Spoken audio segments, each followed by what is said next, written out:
नमस्कार सांग माने आज भिडियो मुझे आपण मानक कहबी जे बहुत समय आम एपरी बहुत कथा बाहर कहीदू जहाँकि कहवा उचित नुह और यह द्वारा आम जीवन में बहुत खराब प्रभाव पड़ी था।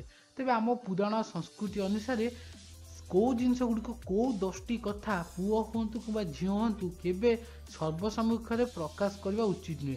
तेणु ये भिडियो मुझे आपको से विषय गोटी गोटी कर 10 गोटी कथा विषय कहबी से भिडियो संपूर्ण रूपे देखी नियंतु कारण देखला पर ही आप से जिनस विषय भल कि जापर। तेरे प्रथम जो कथा हूँ शुक्र नीति अनुसार आपण पाखे केते भी धन थाऊ ना कहीं आप भी धनी होता ना कहीं कहारी को भी यार परिमाण विषय केबे भी कहतु ना। द्वितीय जदि केउठारे आपणकर अपमान हो जाइए तो सही घटना को निज पर्यंत ही सीमित रखंतु।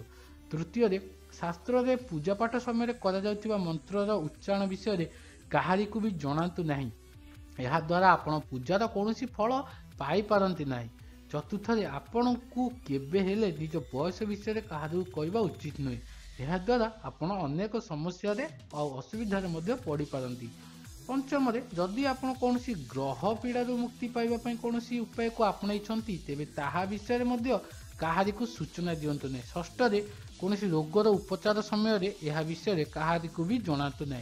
सप्तम पुरुष माने निज स्त्री सह बिताई व्यक्तिगत समस्या आ समय विषय कहारी सम्मुख में आलोचना करंतु ना। अष्टम शुक्राचार्य नियम अनुसार दान देवार खबर तृतीय व्यक्ति को जणाइबा अनुचित।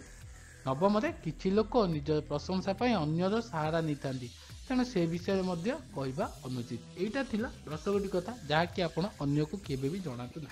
आगु केमती नुआ वीडियो आसुची से चैनल को सब्सक्राइब करंतु आ वीडियो को लाइक करंतु, जेमिति हेले कमेंट करि दियंतु। आउ मु रहिली नमस्कार।